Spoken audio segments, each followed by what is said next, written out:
y'all. My voice is almost back, baby. So y'all know y'all gonna be hearing me talking all this shit. But y'all, it's Victory Monday. Let's go, y'all. We have 2 Victory Mondays in a row because next week is the bye week. On bye, but still winning. You know what I'm saying? Child, let's get into some shit that went down yesterday. First of all, the Philadelphia Eagles, number 1 in the NFC East, number 1 in the NFC. We are the first team since the Peyton Manning Colts era to start consecutive seasons 8-1 or better. And y'all know what happened, right? During Peyton Manning's era. You know, I gotta hold my camera, but if you like it, then you shut up, but I ring on it. If you like it, then you shut up, but I ring on it. But y'all, we have some stuff to get into this Victory Monday. Let's first start off with some, I hate to have to talk about something negative on Victory Monday, but Dallas Goedert did fracture his forearm. It just always seems like Dallas Goedert is getting hurt, y'all. Dallas Goedert and Avonte Maddox, man.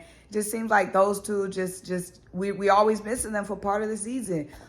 We saw last season how the offense stalled when we lost Dallas Goedert for that stretch last year. He got injured during the Washington game last year. Hopefully he will be back. They haven't ruled him out for the season, but he is going to be placed on IR, so it will be at least 4 weeks. Thank goodness this bye week is coming up. So, you know, that's 1 week where he can be recovering and we're not playing football.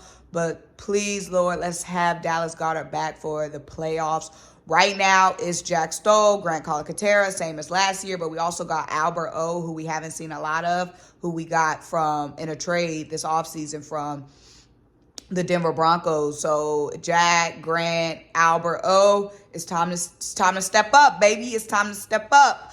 I see some people saying, oh, we need to go and get Zach Ertz. First of all, Zach Ertz is on a roster and the trade deadline passed. You know what I'm saying? So we can't trade for Zach Ertz. Second of all, Zach Ertz is on injured reserve himself. While we go get another, I don't know when Zach Ertz is supposed to be off IR, but he went on IR because he was a desperate body on my fantasy team, and then he went down on IR. So that was 2 weeks ago. So I don't know when Zach Ertz is supposed to be healthy, but child, Zach Ertz will have to 1, get healthy, 2, the Cardinals will have to release him. I know the Cardinals are bad right now, so it's not out the question for them to release him, but he's still injured right now. So it's not like, come on, y'all. This ain't 2017, y'all. Come on. This ain't 2017. But, y'all, we beat the little boys. Let's go. So, first of all,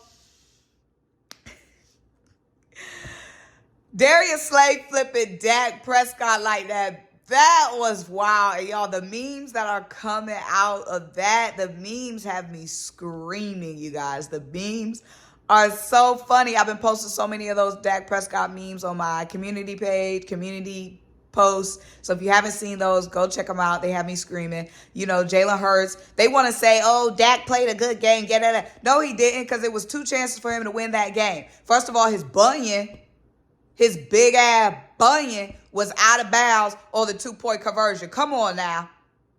You know you got to keep them feet, keep them toes, keep that picky toe, keep that bunion in bounds. Come on now. We talking about clutch time. Where was you at? Where you at? The rest was marching them down the field on that play. On the last drive, the rest were marching them down the field. He, boom, did not come up big. Got flipped.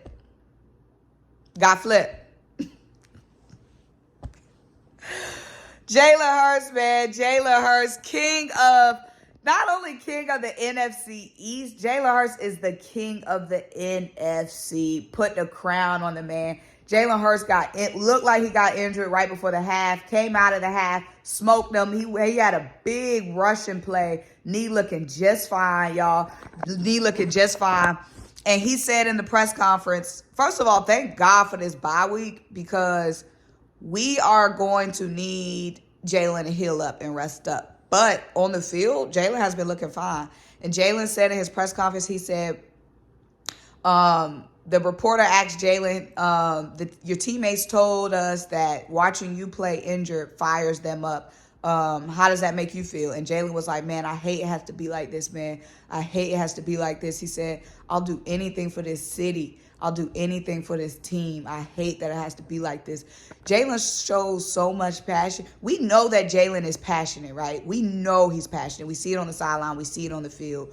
But Jalen doesn't always show that passion in his press conferences, which is perfectly fine, because you have to be guarded with the media. But that time, Jalen showed so much passion and vulnerability in that moment, and it just touched my heart because he really, he was really vulnerable in that moment and was saying, he hate that he has to be injured. He hate that he has to be going through this because he wants to be 100% for us. He said, I'll do anything for this city. I'll do anything. Y'all, that right there, y'all. I'm a thug. But y'all, that almost made me drop a tear, man. Seeing the way that he's been playing. Seeing the way he's been playing through this injury. And then hearing him say that. Yo, oh my goodness, I love my quarterback, man. Y'all. This Jalen Hurts era of football,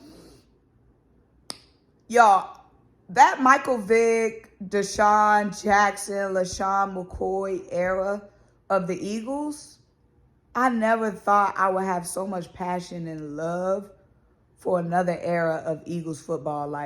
When that got blown up, my heart shattered. Okay? My heart shattered. And I just felt like, man, I might never love a team like I loved this team again. My heart shattered, y'all. Even though we didn't win anything in that era of Eagles football brought me so much joy. I don't give a duck that we didn't win a Super Bowl in that era. All the memories, all the happiness, all the joy that era brought me, I never thought I would feel the same love for another team again. But this era, this Jalen Hurts era, oh my gosh, they got my heart, man. They got my heart. Oh my goodness. Y'all, we have to cherish these moments because as Eagles fans, we know it's going to be highs and it's going to be lows. It's going to be lows again, y'all. Lows are going to come again. We have to enjoy this high. We have to enjoy this high, this high from this era, this Nick Sirianni, Jalen Hurts era, man. I have so much love and so much pride for this team, for these players, for this coach, Nick Sirianni. I'll run through a brick wall for Nick right now. Y'all, we beat the little boys. We're 8-1 going into the bye. We're going to talk about Morrissey later this week. We're going to get into some X's and O's, some play calling later tonight on the Birds of Broad Street. But these are just my thoughts right now. Victory Monday, first reactions in the morning. Enjoy it, man. Enjoy it.